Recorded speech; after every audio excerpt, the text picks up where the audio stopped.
Oke, Assalamualaikum warahmatullahi wabarakatuh. Kita mulai kuliah pertemuan ke-8 ya, berkenan tentang uh, retail case atau kasus retail ya.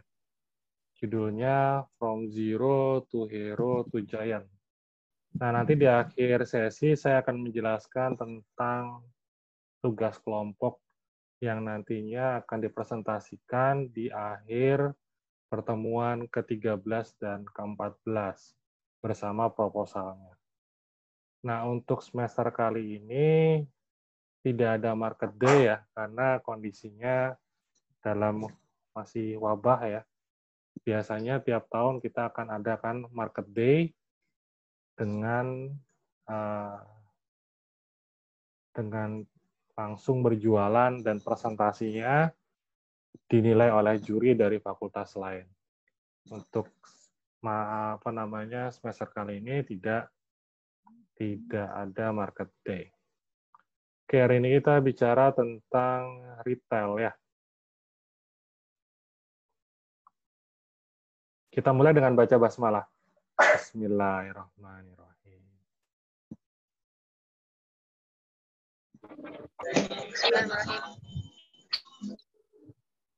Nah, pengusaha ya, yang kemarin kita pelajari di pertemuan sebelumnya, harus punya sifat pantang menyerah dan pembelajar. Ini ada quote yang bagus dari Steve Jobs. Beliau adalah pendiri Apple ya, dan juga CEO pada saat terakhirnya. Beliau meninggal di tahun 2011. Jadi kalau misalnya teman-teman yang menggunakan iPhone, MacBook, ya, Mac Pro, dan beberapa software yang dikeluarkan oleh Macintosh, Apple yang buat. Quote yang menarik ya, stay hungry, stay foolish. Jadi tetaplah lapar ya, mencari ilmu, terus-menerus pembelajar ya, dan tetaplah merasa bodoh atau low profile. Sama seperti minggu lalu kita belajar tentang buku yang dinamakan Guru Goblok Ketemu Murid Goblok ya. Nah, itu ada 4 kategori dan di sana ada namanya goblok dinamis gitu ya.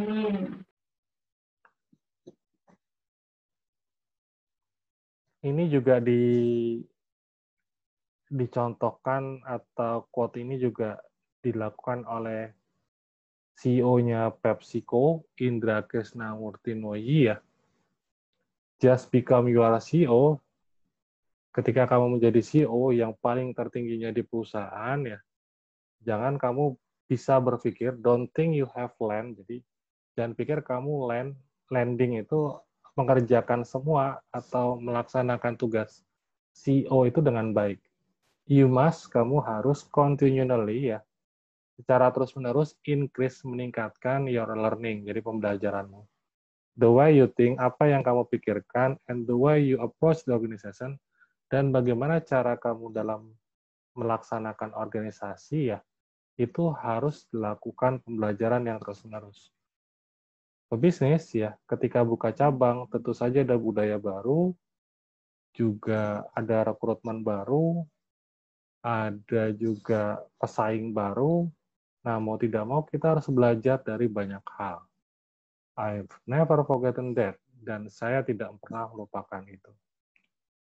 PepsiCo ya, Pepsi ini perusahaan minuman dengan omset 900 triliun per tahun. Jadi jualan minuman saja ya, minuman sirup ya, sirup Pepsi itu 900 triliun. Dan di seluruh dunia ada dan selalu bergandengan dengan KFC, grupnya Yum Brand.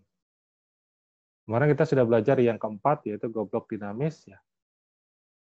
Dia mengakui, selalu introspeksi diri, kemudian belajar, terus belajar ketika ada yang kurang, gitu, yang merasa nggak bisa, yang nggak ada hal yang baru, terus dipelajari. Gitu. Dan ini yang harus dilakukan oleh CEO. Jadi kalau misalnya kita sebagai CEO ataupun jadi pebisnis, yang bisa meningkatkan ilmu kita ya diri kita sendiri ya. Karena tidak ada yang bisa menyuruh CEO atau pimpinan perusahaan kecuali kita sendiri. Jadi kita harus sadar bahwa kita harus selalu belajar. Nah, kita belajar tentang pendirinya dari retail, yaitu Hero. Judulnya From Zero to Hero to Giant. Hero ya, mulainya adalah dari toko kelontong di pinggiran jalan, toko kaki lima. Konsisten jualan, terus menjadi toko. Terus terkenal tokonya satu desa. Itu jago kandang. Nah, yang kedua yang harus dilakukan menuju kelas dunia adalah temukan jati diri bisnis. Kadang pebisnis pemula itu bisnisnya macam-macam, tidak fokus. Ketika misalnya saya contohkan bisnisnya jilbab gitu ya, temannya jualan makanan, ikut pindah jualan makanan. Ketika temannya ada yang internet online, ikut internet online. Jadi ganti-ganti. Secepat mungkin kalau bisa kita punya jati diri bisnis. Pekerja juga begitu ya. Di awal-awal pokoknya kita hidup mandiri dulu. Apa aja kerja kita lakukan untuk bisa mendapatkan hasil. Tetapi mau tidak mau kita harus memilih profesi apa yang harus kita pilih, jati dirinya apa. Kalau misalnya kita sudah punya profesi, kalau kita sudah punya bisnis yang kita yakini bisa menghasilkan di masa yang akan datang, otomatis kita akan kerja all out atau habis-habisan. Ketika kerja all out, pasti hasilnya juga bagus, dan ada cash on hand, ada arus kas yang cukup untuk bisa melakukan ekspansi. Buka cabang, memperluas usaha. Nah, ketika misalnya kita ingin ekspansi ke kota lain atau negara lain, mau tidak mau ya kita harus melakukan merger atau akuisisi, ambil perusahaan lain. Contohnya kayak Maybank ketika ingin ekspansi ke Indonesia, yang dilakukan adalah membeli Bank Internasional Indonesia, punyanya Sinarmas, atau HSBC ya, ketika masuk ke Indonesia, ambil alih Bank Ekonomi, punyanya Wingsfood. Langsung punya 90 cabang di Indonesia. Jadi melakukan akuisisi. Dan ketika itu dilakukan terus-menerus, akhirnya punya cabang 200 negara lebih yang dilakukan HSBC. Jadi itu yang dinamakan menuju kelas dunia. Zero ya, cikal bakal hero ya, berawal dari kaki lima. Pendiri Hero adalah Pak Kurnia ya, MS Kurnia. Beliau mendokumentasikan sendiri apa yang dilakukannya bisnisnya. Mulai dari toko kelontong, berawal dari kaki lima. Setelah itu meningkat ke toko tua. Toko tua pertama ini Pak Kurnia, dan sekarang luar biasa kantornya, pusatnya ya, dengan kondisi yang besar dan nyaman. Ini Hero. Ini Giant, dan sekarang Giant juga agak terseok-seok, banyak yang tutup ya karena pesaingnya cukup banyak serangannya ya. Dan supermarket itu awalnya adalah dari Hero, Pak Kurnia ini. Hero punya banyak merek ya. Lebih dari 300 outlet, termasuk supermarket ya. Dan bukan hanya supermarket, tapi ada hypermart, farmasi, healthy ya kesehatan, beauty kecantikan dan sebagainya. Ada peralatan juga IKEA, dan itu grupnya Hero. Sekarang kita belajar tentang milestone, langkah-langkahnya mulai dari 0, 0, to hero, to giant. Nah, ini kantor perusahaan yang dilakukan atau dibuat oleh Pak Kurnia. Ya. Jadi MS Kurnia ini berpose di kantor toko tua pada masa awal. Beliau seru sekali menjalankan bisnis. Jadi kalau punya toko, dia menganggap bahwa dia adalah presiden direktur di situ dan punya visi jangka panjang bahwa usahanya akan besar. Punya meja direksi dan sebagainya. Jadi serius dalam menjalankan bisnis, walaupun hanya toko kecil. Kantor ya, perusahaan yang berpikir bukan hanya sekedar rutinitas sejak awal, punya visi besar. Nah ini Pak Kurnia. Dan Pak Kurnia ini punya kawan yang banyak. Salah satunya ada kawan dari luar negeri yang membantu buka swalayan pertama di Indonesia. Jadi pendirinya swalayan yang ada saat ini adalah MS Kurnia ini. Nah ini foto bersama Mr. Charles Thornton ya, Bu Nur Hayati istrinya dan temannya Mulyanti tahun 95. Pada saat itu ya ekspatriat atau orang asing yang ada di Indonesia sekalipun ketika belanja itu tiap Jumat pulang Minggu selalu ke Singapura ya. Karena pada saat itu Indonesia belum punya supermarket, adanya pasar. Jadi orang ekspatriat itu sukanya di supermarket, di swalayan, bukan di pasar. Dan ketika itu idenya muncul, akhirnya dibuatlah swalayan pertama di Indonesia. Jadi kita bisa ngambil peluang itu dari teman-teman yang ada, termasuk yang asing atau di luar negeri. Jadi ada peluang di mana di luar negeri kita bisa masukkan ke Indonesia.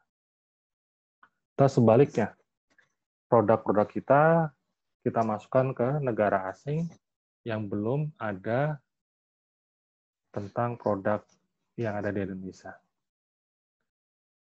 Dan kesuksesan dari Pak Kurnia itu dibantu sama persahabatan kawan-kawan sekolah, gitu ya. Bersama teman sekolahnya, Lin Yubao, CCG, gitu. Kalau kita ada Yanto, ada Wahyu, ada Budi, ada Eko, gitu ya. Jadi usaha kita akan besar bantuannya dari teman-teman kita sendiri. Coba nanti tengok ya teman-teman kelasmu ya, satu kelasmu. Siapa tahu saja nantinya ya, itu yang menjadi penolongmu di bisnis ya. Bisa saja sebagai supplier, bisa jadi sebagai customer gitu ya. Bisa juga ekstrim gitu ya. Kamu dibantu pekerjaan melalui temanmu. Dan silaturahmi ini memanjangkan rezeki. Jadi kawan ini adalah hal yang penting. Menjaga silaturahmi sama-sama teman perjuangan pada saat kuliah, pada saat SMA, SMP, dan sebagainya. Saya ya juga seperti itu ya. Punya teman-teman di lingkungan Muhammadiyah, punya teman-teman di lingkungan Nadatul, ya, ulama. Saya juga punya teman-teman dari lulusan yang pernah saya kuliah di sana. Di ITS, di UNER, di 11 Maret. Nah, jadi itu yang nanti akan membantu kita menjalankan bisnis dan profesi yang ada saat ini.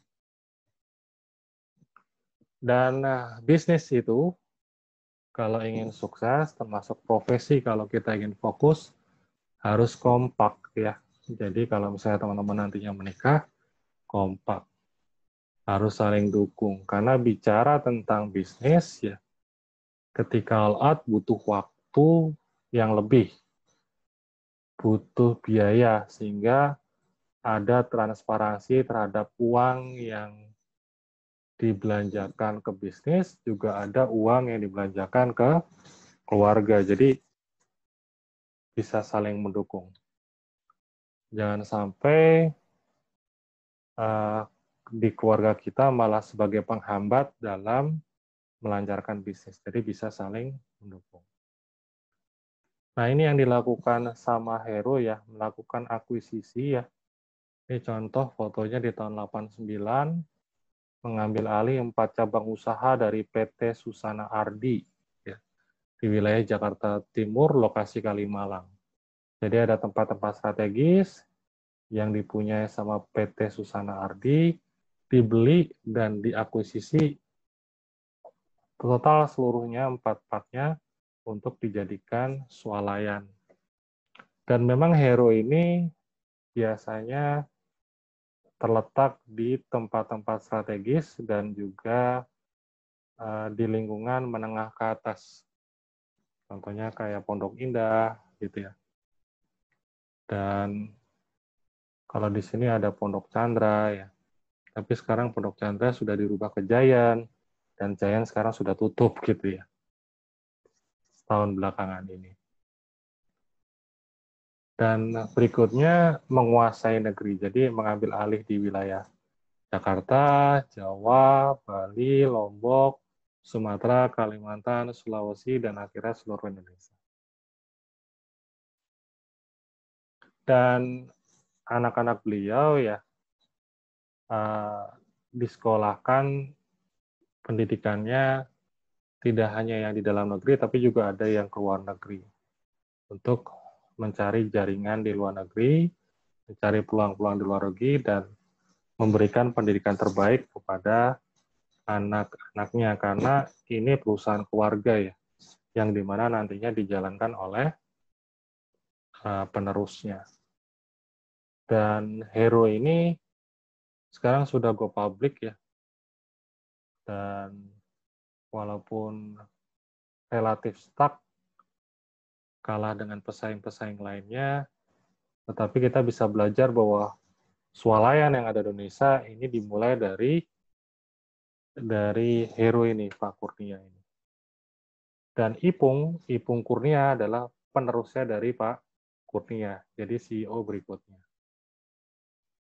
Dan Giant juga ada di Malaysia, bagian dari jaringan internasional yang ada.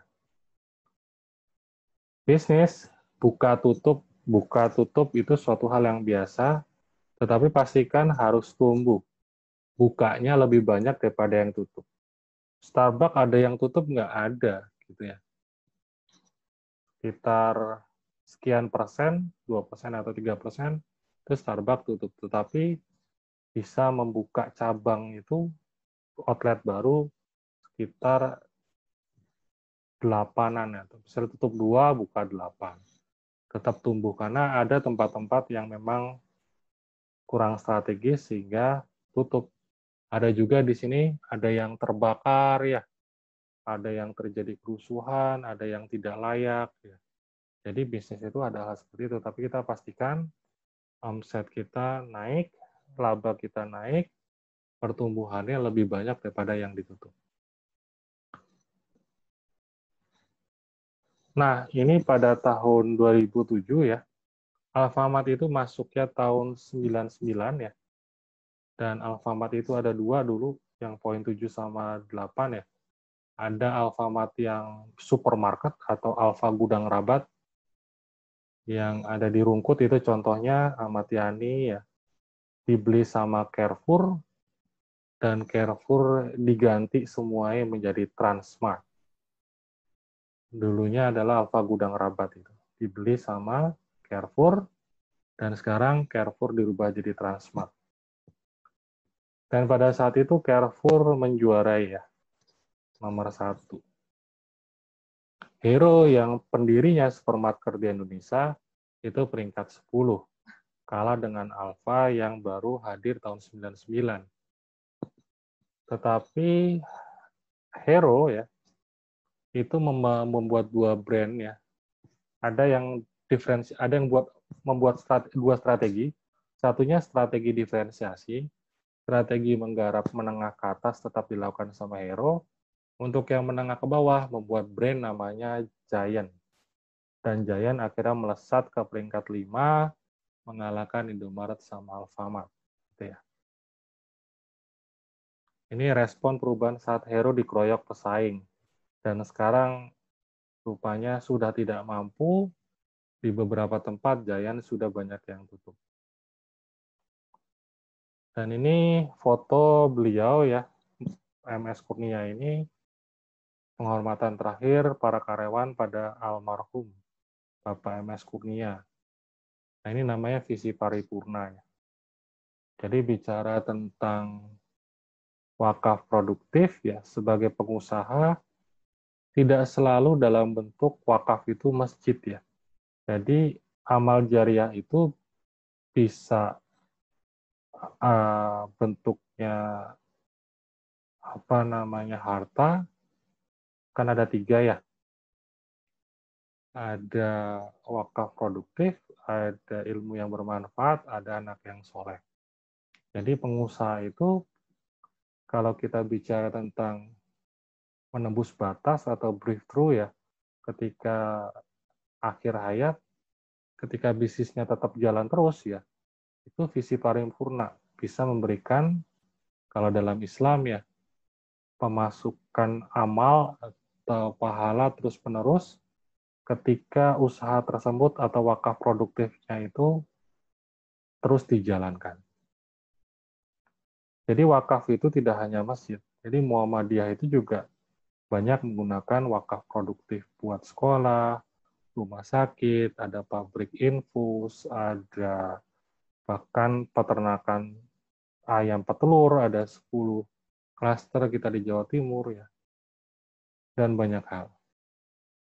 Gitu ya. Usaha-usaha ini ketika karyawan banyak di dalamnya dan memberikan manfaat terus-menerus, ini juga sebagai amal jariah. Ini visi paripurna.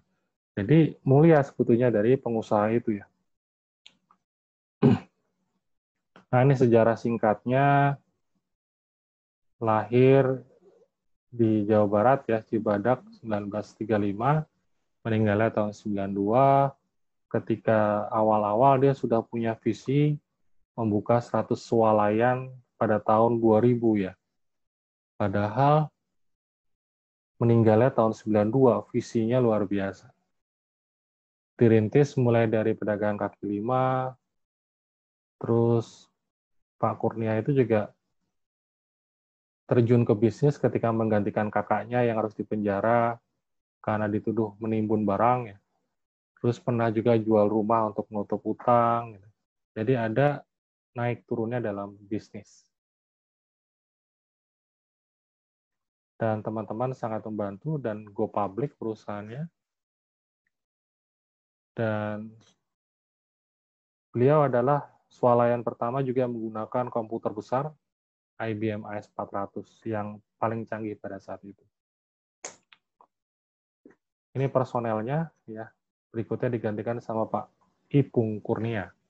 Dan Nur Hayati itu adalah istri beliau sebagai presiden komisaris. Di catatan finansialnya kita bisa belajar bahwa perputaran persediaannya ya, itu persediaannya ada 629 miliar ya. Ini 629 miliar. Kita lihat penjualannya 3,7 triliun pada saat itu ya, tahun 2007. Berarti 3.700 dibagi 600 sekian, berarti lebih dari 6 kali putaran, hampir 7 kali putaran, 6 kali 6, sekian. Maksudnya apa? Dalam 1 tahun ya 12 bulan itu bisa muter 6 kali. Berarti kalau 12 dibagi 6, 2 bulan. Jadi seluruh Hero dan Giant dan grupnya habis produknya, persediaannya dalam waktu 2 bulan. Semakin bisa memutarnya semakin cepat ya, semakin bagus dari retail itu. Kita pelajari dari laporan keuangan. Jadi teman-teman belajar manajemen keuangan, itu harus bisa baca laporan keuangan, bisa mengetahui makna-makna yang ada di dalamnya. Nah, ini penjualan bersihnya, bebannya, dan ada namanya gross profit senilai 812 miliar. Dan laba bersihnya 43 miliar sekian.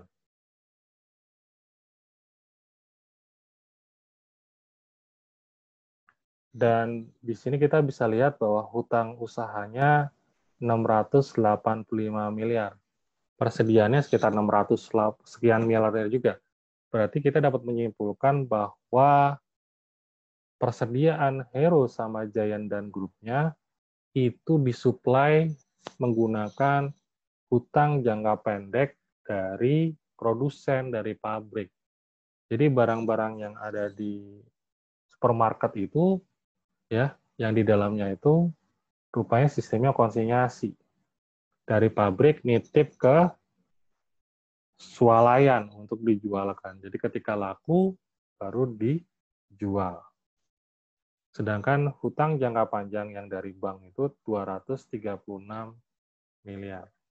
Gitu.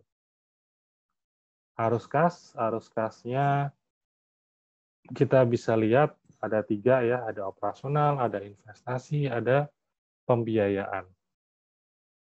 Mulai tahun 2007 ya, baru tuh ada pembayaran hutang bank. Sebelumnya belum bayar ya, belum ada pembayaran hutang bank. Terus di kas investasi ya, hasil penjualan aktiva tetap 41 miliar dan perolehan aktiva tetap itu 66 miliar. Maksudnya apa? Maksudnya ada aset-aset yang dijual ya, menghasilkan 41 miliar yang sudah mungkin umurnya lebih dari 4 tahun ya, kalau peralatan kan pencucian 4 tahun dijual, dan membeli lagi barang-barang aset tetap sebanyak 66 miliar. Itulah tujuan dari penyusutan, kita mencadangkan uang kita ya dengan melakukan penyusutan agar kita bisa melakukan pembelian ulang dari aset-aset. Seperti itu. Agar produk asetnya lebih baru dari sebelumnya. Nah ini, Hero ke Giant itu ada 2 strategi yang dilakukan. Hero menggunakan diferensiasi, layanan atas dengan harga tinggi, Giant ya itu untuk kelas bawah. Jadi menggunakan strategi harga rendah, cost leadership. Jadi contohnya pada lingkungan atas, kelas elit ya.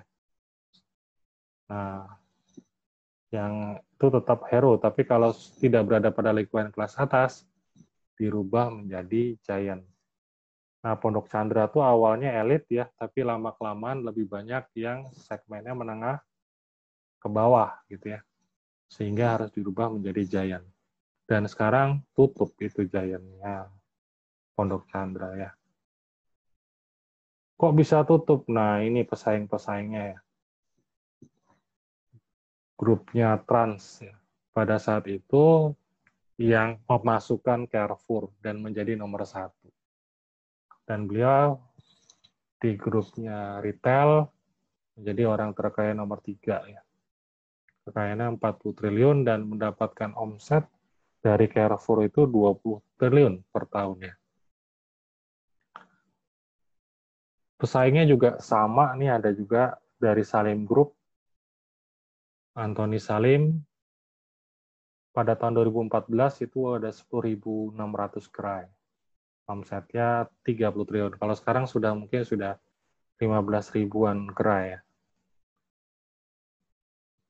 Alfamart tahun 99 ya, berdiri. 2014 ini berarti 15 tahun. Kalau sekarang berarti sudah 21 tahun, gerainya sudah lebih dari 15.000 ya. Dan sekarang sudah ada juga di Filipina. Kadang ketika menuju kelas dunia itu, kita harus fokus dan melepas yang lainnya. Tahun 2008, 29 gerai Alfa Gudang Rabat atau Alfa Supermarket yang menghilang dan berubah menjadi Carrefour, diambil alih. Sigmantar Alfindo, pemegang saham kendali Hypermart nomor 2 saat itu, menjual sahamnya kepada si nomor 1, Carrefour. Core Competence. Ketika kalah dengan Indomaret di segmen menengah ke bawah, Alfamart akhirnya menjual aset supermarketnya, 29 gerai, itu kepada Carrefour dan membesarkan Alfamart-nya. Fokus di menengah ke bawah. Jadi Alfa Gudang Rabat itu, teman-teman bisa melihat kalau di Surabaya, peninggalan-peninggalannya sekarang ditempati sama Transmart. Jadi Transmart itu sebelumnya adalah Carrefour, Carrefour sebelumnya adalah Alfa Gudang Rabat. Nah, ini Alfamart dan Indomaret itu selalu berdampingan ya, dan selalu bersaing, bicara tentang marketing, bicara tentang mindshare. Kalah mindshare, membahayakan brand. Mindshare itu apa? Persepsi yang ada di kepala masyarakat. Ada namanya crowding effect, efek kerumunan. Semakin banyak gerai itu akan, atau efek kerumunan bisa meningkatkan brand dan meningkatkan mindshare yang ada di kepala masyarakat.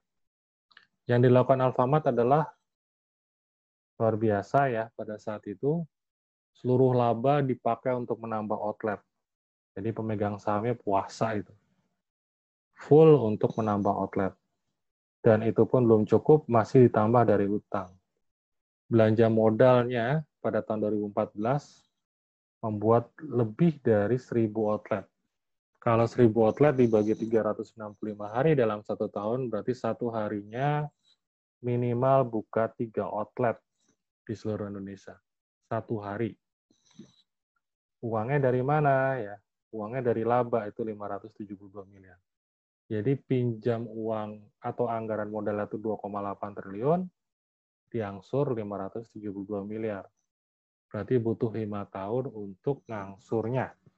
Tetapi ini akan jauh lebih cepat karena dengan membuka 1.000 outlet tiap tahun, berarti ada 5.000 outlet sampai 5 tahun ke depannya. Dan otomatis 1.000 outlet yang dibangun dengan modal 2,8 triliun itu menghasilkan omset, menghasilkan laba, dan akhirnya bisa membayar angsuran lebih cepat. Dan Alfamart juga buka di Filipina ya, karena di Indonesia sudah mulai jenuh, 3.000 outlet.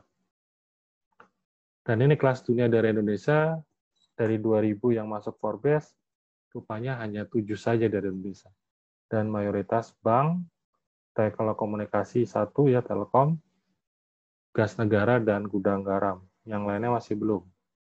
Oke, ada tugas ya untuk absen ke e-learning ya, menjawab ini. Pertanyaannya adalah bisnis keluarga, kalau menuju kelas dunia, apa yang harus dilakukan? Silakan komentar di e-learning. Nah, berikutnya ya, minggu depan ini sebagai dasar untuk tugas kelompok sebetulnya. Teman-teman sekarang menganalisis peluang bisnis ya. Jika ada modal 100 juta, mau pilih bisnis apa? Terus yang kedua, kenapa memilih bisnis itu? Dari segi keuangan, dari segi pemasaran, dari segi operasional. Oke, saya kasih contoh ya. Silakan buka waralabaku.com ya. Ini saya kasih contoh waralabaku.com.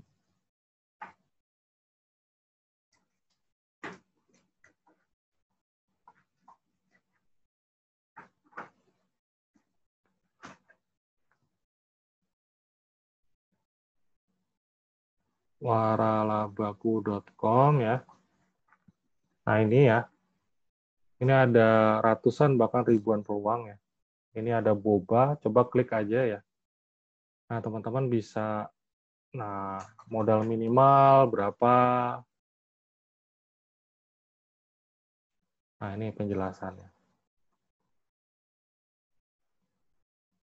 Nah ini bisa sebagai awalan ya, tugas pribadi itu mencari peluang bisnis. Terus kenapa milih ini dari segi keuangannya?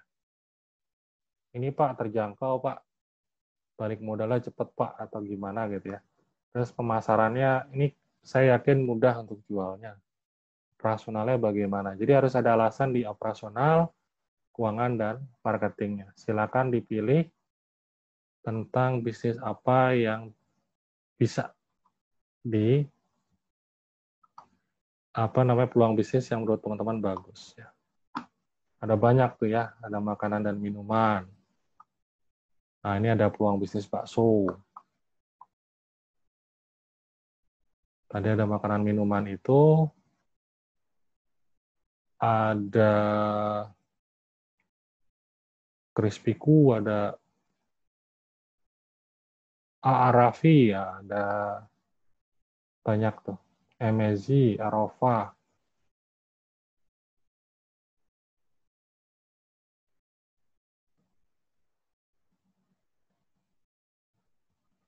Ada ayam geprek juara. Silakan dipilih ya, berkenaan tentang bisnis yang diinginkan. Setelah itu, tanyakan alasannya. Nah, ini ada bakso bujangan nih. Bakso bujangan itu berapa sih investasinya? 3 miliar ya. Besar banget. Nggak cari yang murah-murah saja. Nah, ini bakso bujangan.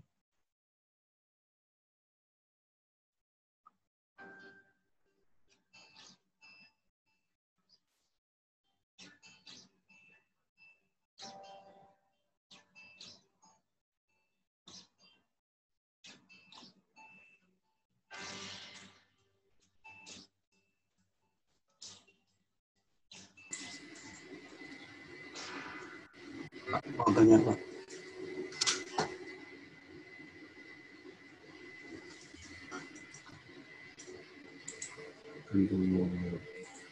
Ada juga pempek Farina juga ada ya. Jadi silakan nanti pilih bisnisnya. Kenapa Untuk memilih ini? olahraga Bapak ini franchise semua Pak ya?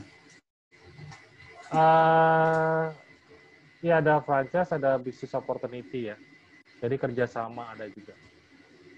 Jadi bisa analisis ini dan tidak hanya